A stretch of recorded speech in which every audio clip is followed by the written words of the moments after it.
समझे? मैं चुनौती देता हूं उसकी संस्था में काम करने वाले को, और जो उसका धर्म का प्रचार प्रसार कर रहे हैं वो एक बार हमसे साथ आके करें और भगवान श्री राम और श्री कृष्ण के जीवन के चरित्र के संदर्भ में आके हमसे चर्चा करें।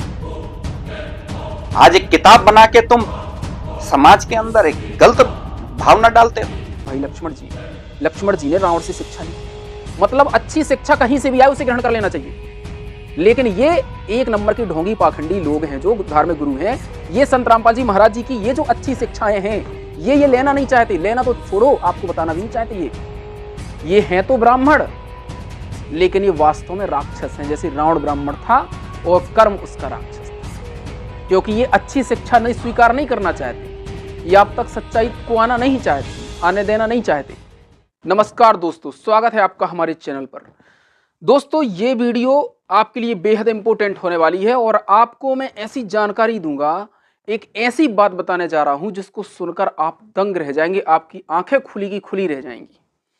दोस्तों आपको पता है रामायण में एक प्रकरण आता है जिसमें लक्ष्मण जी ने रावण से शिक्षा ली थी। रावण के अंतिम समय में रावण से शिक्षा ली थी। महाराज,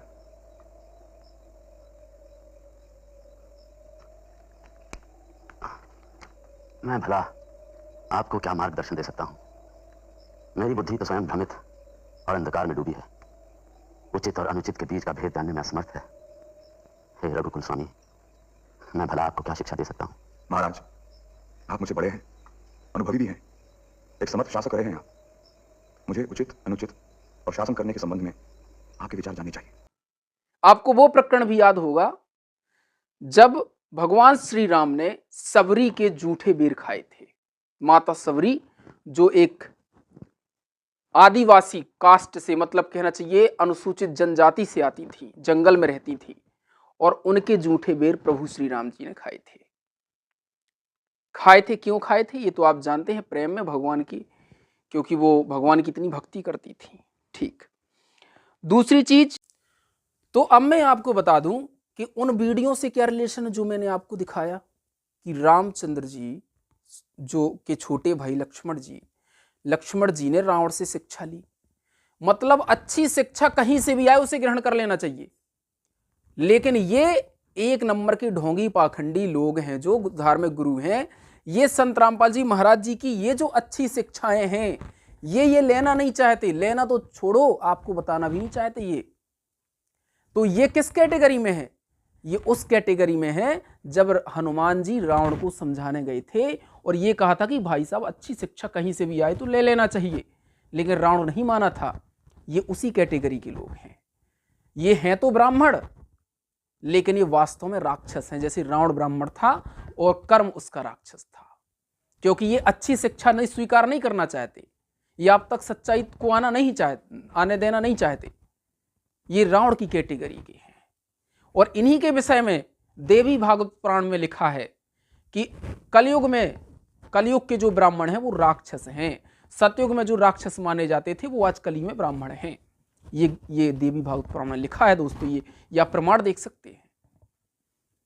तो ये वही कर्म है आज इनके, आज आपको सच्चाई तक आने नहीं देते आपके सामने, ये कर्म है इनके।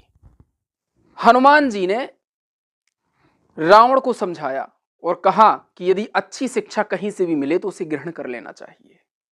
ये रावण से कहा, लेकिन रावण नहीं माना। इन दोनों पॉइंटों में आपको कहां पर लेके जाना चाहता हूं, इस पर आप थोड़ा सा विचार करिएगा। तो सबसे पहले तो मैंने ये जो बातें रखी हैं ये इसलिए रखी हैं कि रामायण में हमारे भगवान प्रभु श्री राम जो कहना चाहते हैं, या हमारे जो भी संस्कृति में, हिंदू संस्कृति में जो भी देवी देवताओं को भगवान माना जाता है, भगवान की श्रेणी में, महापुरुषों की श्रेणी में रखा जाता है, उनके कितने पवित्र आचरण थे इसको कहने की कोई आवश्यकता नहीं है। लेकिन वहीं आज हमारे समाज में जो संत हैं, आज के जो गुरु बने बैठे हैं, जो ये कहते हैं कि हमारे सिवा इस दुनिया में कोई नहीं है, या मान लो ये कहते हैं कि अभिमान एक हिसाब से दिखाते हैं और दूसरे संतों का विरोध, जो सच्चा संत है उसका विरोध करते हैं, उनके विषय में मैं ये बताना चाहता हूं, जो किसी के ज्ञान को जाने पहचाने हुए उसका विरोध करते हैं। ऐसे संत जो कहीं से भी अच्छी शिक्षा भी लेना नहीं चाहते, क्या वो संत हो सकते हैं? जो किसी भी माध्यम से यदि अच्छी शिक्षा भी मिल रही है तो उसको भी नहीं ले रहे हैं, उसको भी स्वीकार नहीं कर पा रहे हैं, तो क्या वो संत हो सकते हैं? तो मैं बात कर रहा हूं दोस्तों ऐसे नकली पाखंडी संतों की, जो आज के समय में एक ऐसे संत का विरोध कर रहे हैं जिसने आज समाज को एक ऐसी दिशा दी है जो आज तक संभव नहीं थी किसी भी कीमत पर। मैं बात कर रहा हूं संत रामपाल जी महाराज जी की। संत रामपाल जी महाराज जी ने आज समाज को जो दिशा दी है और उसके विरोध में आज जो नकली संत, ढोंगी संत कहना चाहिए, संत रामपाल जी महाराज का विरोध करते हैं जिस तरीके से, तो वो आप यकीन मानिए वो संत नहीं, वो ढोंगी हैं, पाखंडी हैं, वो आपके साथ छल कर रहे हैं। क्यों? क्योंकि आपके समक्ष सच्चाई को नहीं लाना चाहते, आपको सच्चाई दिखाना नहीं चाहते हैं। अब आप कहेंगे, आप वीडियो छोड़ के मत जाइएगा कि आप कहें संत रामपाल जी महाराज जी की चर्चा हो रही है, नहीं, ये आपके अपने भविष्य की चर्चा हो रही है। आपके साथ जो छल हो रहा है, आप जो भक्ति कर रहे हैं उसकी चर्चा हो रही है। वीडियो छोड़ के मत जाइए। मैं बात कर रहा हूं कौन सी बातें ऐसी हैं जो संत रामपाल जी महाराज जी के विरोध करते हैं लोग, और वो बातें नहीं बताते जो वास्तव में संत रामपाल जी महाराज देते हैं समाज को, उन बातों को आप तक नहीं पहुंचाते वो। सबसे पहली बात, देवकी नंदन, सबसे पहले मैं उनकी बात करता हूं जो संत रामपाल जी महाराज जी का विरोध करते हैं।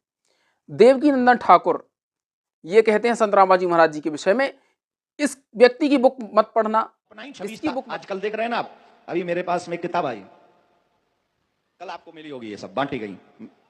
अब इसमें पर्चा मेरे नाम से है, लेकिन पर्चा ही नहीं है, ये पूरी बुक वो छाप रही गीता के नाम से। मैं उसका नाम नहीं लूंगा, उन महानुभाव का नाम इसलिए नहीं लूंगा क्योंकि उनका उद्देश्य सफल हो जाएगा। उनका उद्देश्य है पॉपुलर होना, नाम प्रचार करना। जो भी लोग बड़े लोग हैं, प्रचारित हैं, जो धर्म प्रचार करते हैं, उनके साथ अपना नाम जोड़कर हमारा भी नाम हो जाएगा, दुनिया हमें पहचान लेगी। तो मैं नाम नहीं लूंगा, और ना इस बुक का नाम मैं आपको बताऊंगा कौन सी है, नहीं तो आप इसे पढ़ोगे,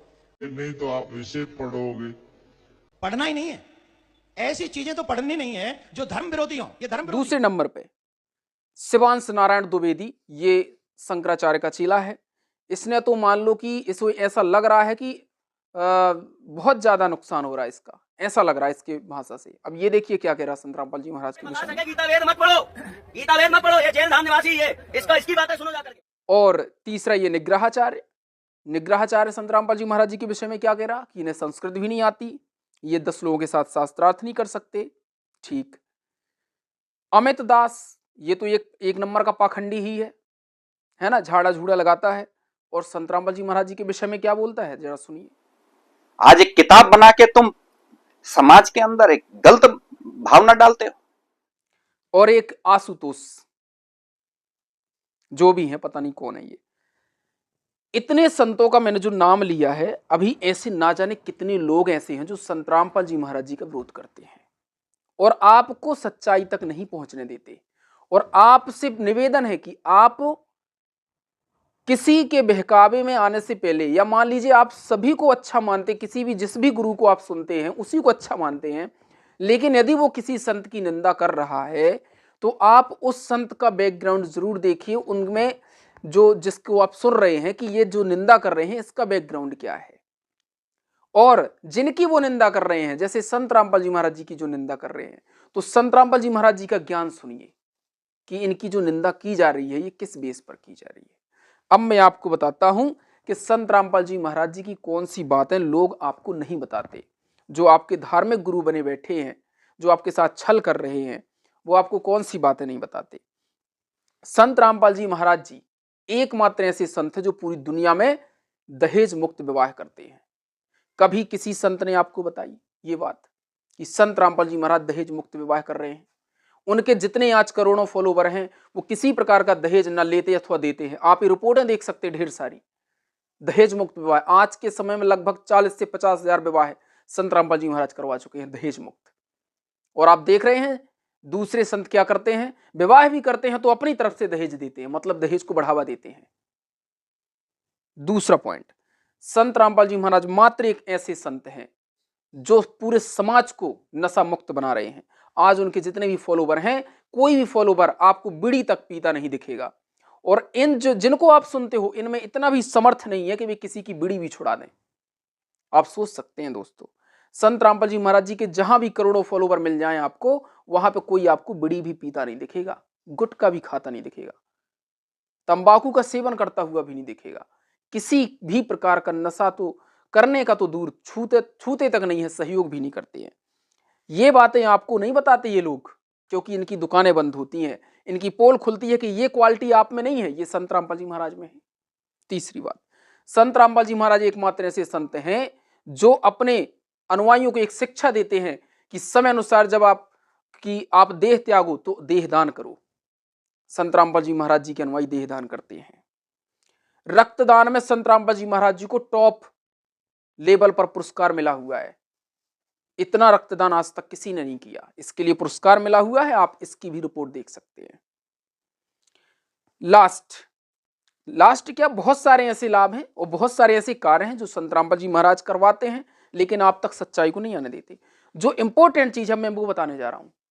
संत रामपाल जी महाराज जी से जुड़ने के बाद लाखों लोगों को ऐसे लाभ हो रहे हैं जो सतभक्ति से होते हैं।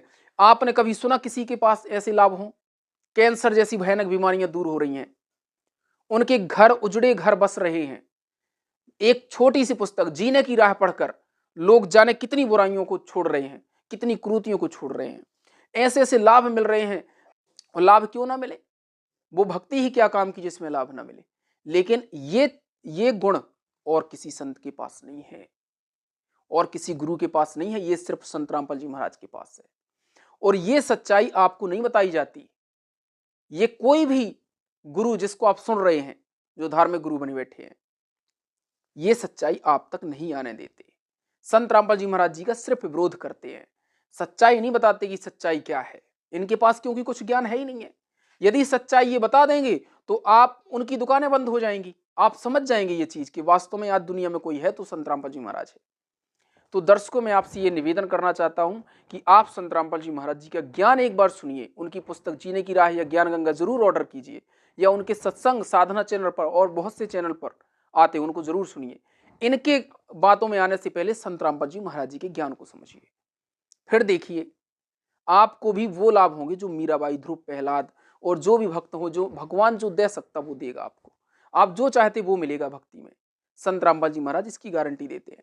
लेकिन उनका जो ज्ञान समझ में आ गया जिसको, उसी को ये फायदा मिलता है। तो किसी भी धर्म गुरु की बातों में ना आकर संत रामपाल जी महाराज जी के ज्ञान को जरूर समझिए। और ये सच्चाई है संत रामपाल जी महाराज जी के ज्ञान में कि संत रामपाल जी महाराज जी के आशीर्वाद मात्र से इतने सारे लाभ हो रहे हैं। लोग दहेज मुक्त विवाह कर रहे हैं, नशा मुक्त हो रहे हैं, देहदान कर रहे हैं, रक्तदान कर रहे हैं, और बहुत प्रकार के टीबी, कैंसर जैसी भयानक बीमारियों से सदा के लिए उन्हें छुटकारा मिल रहा है। ये किसी और संत के पास आपको नहीं मिल सकता। जिनको कई सालों से संतान प्राप्त नहीं थी, संत रामपाल जी महाराज जी के आशीर्वाद मात्र से संतानें प्राप्त हो रही हैं। तो आप कहते क्या हैं और करते क्या हैं? आपके पास कुछ ज्ञान नहीं है। जितने भी धर्म गुरु हैं उनके पास कुछ ज्ञान नहीं है। इसलिए आपसे प्रार्थना है, आप इस ज्ञान को जरूर समझिए, संत रामपाल जी महाराज जी के ज्ञान को पूरा समझिए और परिचित होइए उस सच्चाई से जो आपके सामने छुपाई जा रही थी। धन्यवाद।